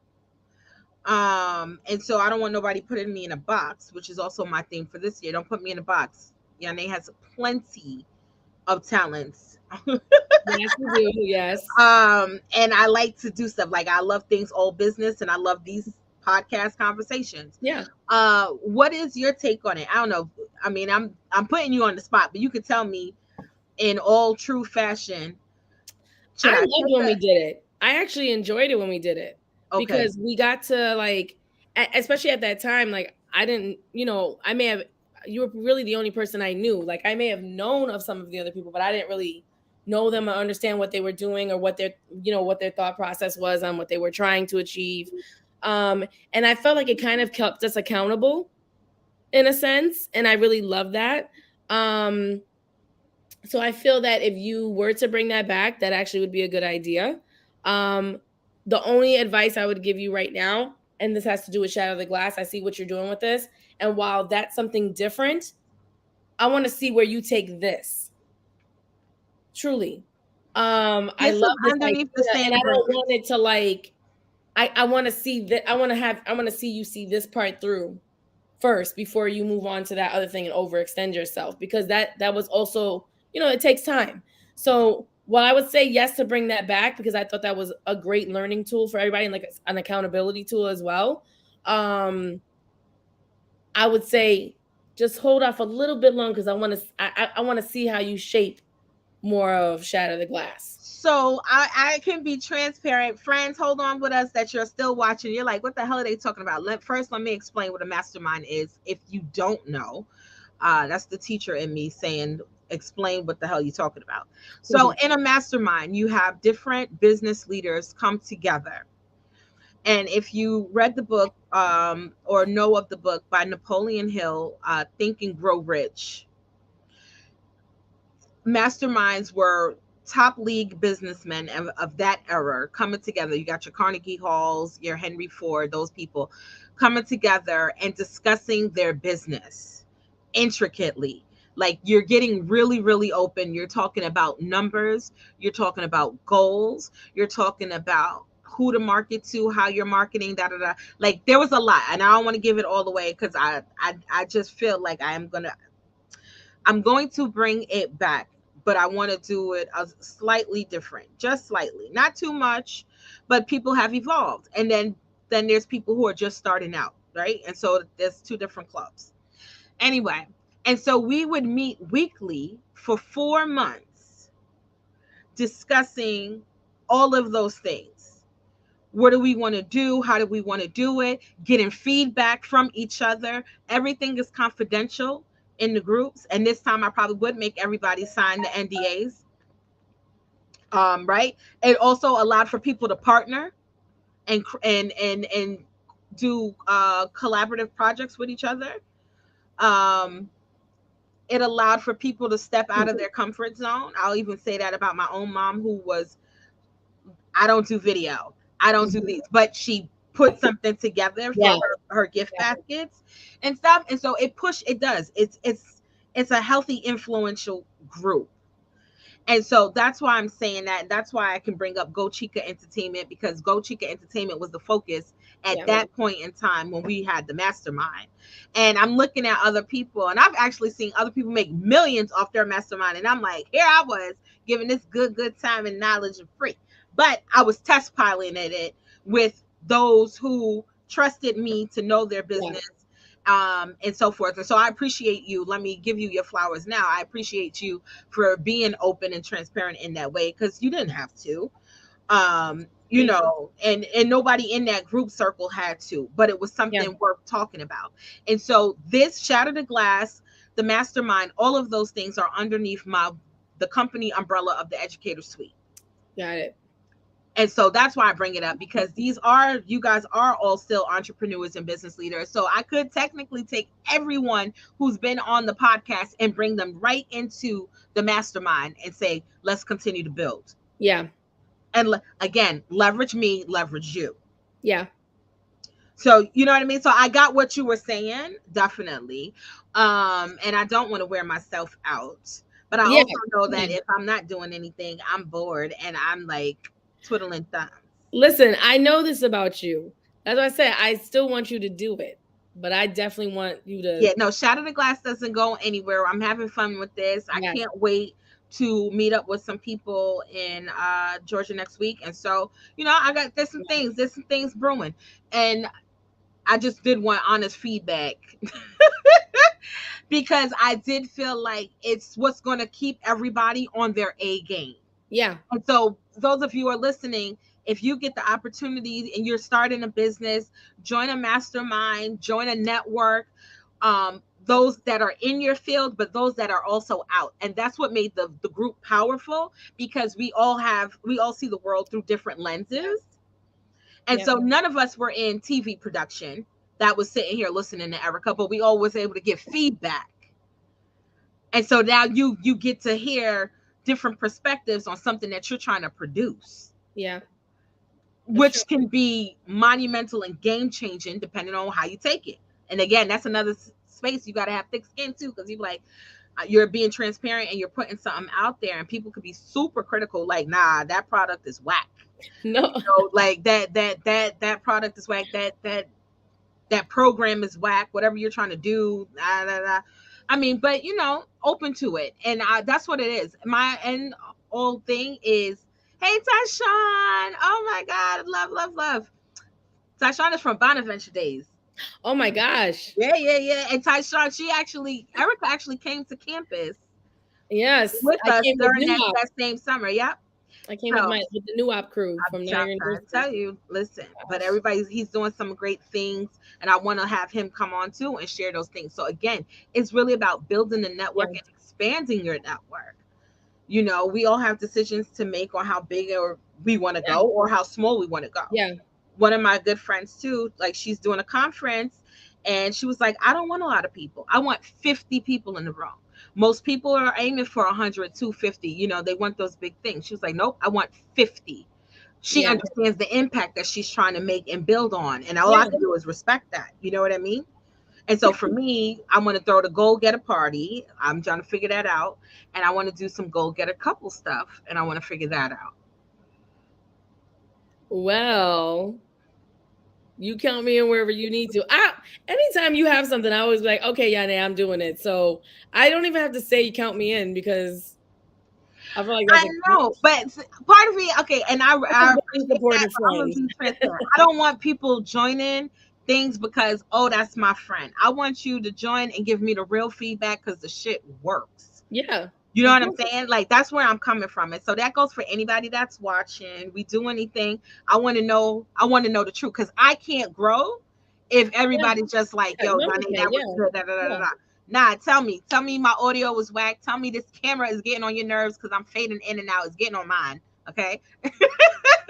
But this is how we grow. This is how we learn what to You have fix to and how to start fix it. somewhere. This is the Gotta point that I'm start. trying to make. I'm like, if you don't do it, it's like you can only grow. If you already know that eventually you want to change certain things, you want to change the lighting or the background or whatever. But this is where you're starting, right? Yep. Because then what's gonna happen is when you do this next year or even like in the next like 7-8 months and you take a break and then you start bringing people back and you figure out the things that you wanted to change and how you wanted to change it, you're gonna look back at this and be like, I know why I felt that way, but I'm glad I had to start it that way. Not everybody don't start from the top.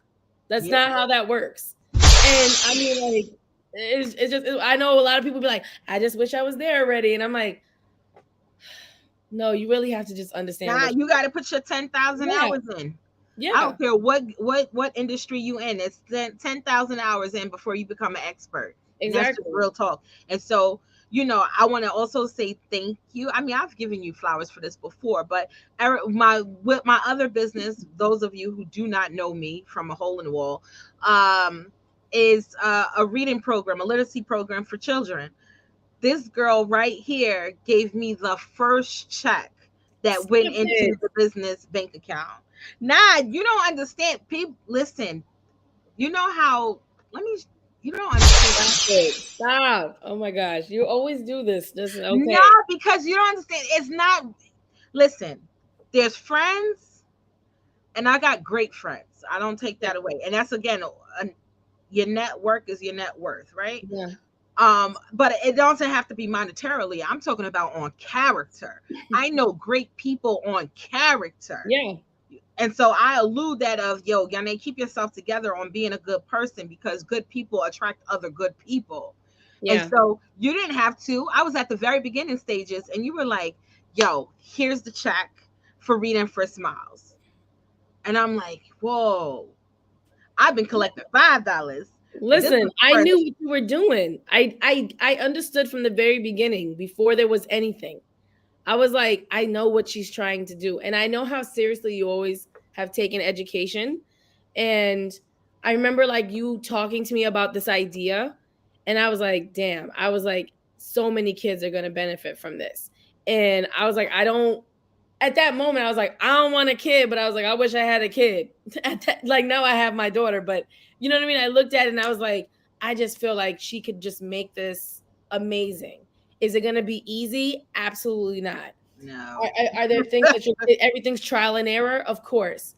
But when I started to like just like hear the things that you were talking about, and then just saw like even the first year, and one of the big things that always stuck out to me was the stuff that we shot with the kindergarten kids, their commercials. Yes. And I was like, whoa, I was not expecting that. Like, I was just like, these kids they had like a whole script. Like, they were like, I have a toy store, but they weren't like, buy a toy. They were like in it. And you were like, okay, keep going kind of thing. And then you did the Money Madness, and they were just learning stuff that I was like, if they taught this stuff in like middle school and high school, people would be just understand. People didn't even understand, which I feel like most people don't do this now because of what we have. But no one even knew how to like balance a checkbook, or like they didn't understand anything about accounting or having a checking account or a savings account. If your parents didn't know how to do it or they weren't teaching you, you're not even learning it in school. So I was like, to see kids in kindergarten to like fifth grade, sixth grade, whatever, and they're learning these things, I was like, this is insane. I was like, if these kids don't walk out with something that's gonna like shape them for life, then I don't know what will. And when you spoke about it before I saw it, I was like, no, I have to try and help her. I was like, it may not be much, but I was like, it's something. Whenever you put something out and you're like raising money, I always make sure I give something, because I'm like, may not be much, but I want to contribute, because I just know I've met a lot of these kids who were in your program from the beginning. They obviously grew out of it and they went on to high school, and then I've seen them like come back, or you have a picture with them, and I'm like, this is insane. This kid is like, I feel like this kid's a genius at this point. So I've seen how many students it has touched, and I've even seen you grow so much from it as a person. Yeah. So I was happy to do that. You don't have to ever say that about whatever. Like, Now I'm gonna say that as many times as I want to say that, because I'm shouting my friend out. We don't give praise and goodies to people in the moment that we should. And I want people to walk away with that. There's somebody doing great in your life or have done great in your life, and you're still cool with them, because sometimes we're not even cool with people anymore. So I get that. Yeah. I get that. Yeah. Wish those people well. But for those Always. who help or who were a part of your grind from the beginning, give them their flowers, shout them out, because this is that effort. The idea to even think of someone is priceless. Yeah. At least it is for me. I value my friends, and I value the relationships that I have with people. Yeah. And so, you saw those kids. And matter of fact, it's funny you brought those kids up. All of those kids are in high school now. Yeah. They are like sophomores or juniors this year. Which is crazy, right? Crazy, so it's just like, but I've seen the impact that you've had on these children. So it's like, and the change of the business, because we went from those little commercial scripts to here's my business. Yes. And I'm a pitching business plan. And I a was business like, plan. that was crazy. And I'm 7 years old with a business plan. Mm-hmm. Yeah. So, there's people who never even think about that ever in their life. You're not even as an adult, let alone a 7-year-old. Yeah. So, I mean, I'm not just saying it to say it because I'm on Shatter the Glass. But, I mean, even when I've wanted to punch you in your kneecaps, I've always believed in everything that you do. So, like, thank you. Well, like I said, hopefully we'll be doing more. Hopefully God blesses us to do more together. I know Ray definitely put on there, produce the Sugar Ray show and Shatter the Glass. I got you. And Brittany said you need a podcast too. I definitely. Or I need to just bring her on here more often, because I kid you not, people, we have fun. I almost want to tell a story. Let me tell the story. Don't say anything crazy, but Brittany does always tell me I need a podcast. Because if you meet this girl, she's a ball of fun. Like, she's crazy. You either gonna be like, I can't deal with her, or you're gonna be like, she's a ball of fun. I'm not everybody's cup of tea. So I'm telling you, I've had people be like, "Oh, I don't like you," and I'll be like, "Why?" And they'll be like, "You're just always laughing all the time." And I'm like, "I didn't know I was supposed to be miserable. You go be miserable. I'm gonna go be happy." So whatever. Right. I'm like, how dare you? But look, I just get I'm not everybody's cup of tea. So It's it's okay. all good. Everybody's not for everybody. That's No. what makes the world go round. Yeah. You know what I mean? Go find your tribe and go be great. That's how I Exactly. look at it. And that's what I hope everybody take from away from us tonight. Listen, girl, I love you. I I thank love you you too. for joining in with Thank me you for having tonight. me. Yes, you know, I can't wait. I'm not going to tell the story. I'll wait for your second time to tell the story. You can when we jump into the car. Yes, when you jump through my You car can tell it in window. March when I jump through the window. I was going to start it off. So this girl jumped through my car window. And then just let that be the intro. We'll talk about this in March. We won't forget, obviously. But that was my shining moment when I was able to jump through that car window. I was like, how the hell did I do that? I couldn't do it now. I mean, I would, but I would get stuck. Yeah, I was stuck. I'm stuck now just even thinking about it. But it's hilarious. People, we're going to bring y'all back that story because that story is entertaining. The girl ain't got no damn sense. I don't. Everybody, thank you so much. Please hit the like and share button. Come on back. I do have another show lined up for Friday, but I'm going to see if we come back live Sunday due to me traveling. I'm just being transparent. I don't want nobody to be like, you said. No, you will see the announcement. I'm going to check in with my people to make sure that they're good. You don't want to miss the next episode at all. This is my Texas mom who talking about the $1 million contracts from the government. And so, yeah, you know, that's a whole, like I said, everybody bring different flavor to the channel. And I love it. And I love y'all for jumping in with me. I know some dope people and I just want to share those dope people out. Well, thank you for having me. And to everybody who was watching and commenting, thank you. Yes, So yes, I enjoyed myself tonight and I'm happy to come back in March. Yes, thank you. All right. Thanks for joining Shatter the Glass with Yon A. Tune in next time to hear more breakthroughs. But before you go, share, like, and subscribe.